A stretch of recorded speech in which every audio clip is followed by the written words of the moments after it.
जम्मू काश्मीर भाजपच्या प्रदेश उपाध्यक्षा रेखा महाजन यांनी छत्रपती संभाजीनगर शहराचे महापौर समीर राजूरकर यांची सदिच्छा भेट घेतली आहे। यावेळी महापौर समीर राजूरकर यांनी त्यांचं पुष्पगुच्छ देऊन स्वागत केलं आहे।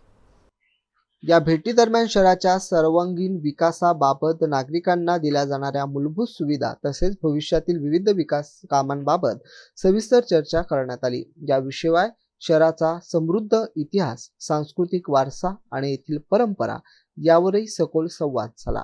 महापौरांनी महापालिकेच्या माध्यमातून राबवण्यात येत असलेल्या विविध विकास प्रकल्पांची माहिती देखील यावेळी दिली।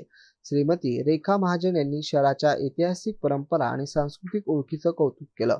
देशातील विविध शहरांमध्ये विकास आणि संस्कृतीचा परस्पर संवाद होणं आवश्यक असल्याचं त्यांनी नमूद केलं। ही भेट अतिशय आनंददायी वातावरणात पार पडली। शहराच्या प्रगतीसाठी सहकार्याच्या विविध मुद्द्यांवर सकारात्मक चर्चा देखील करण्यात आली।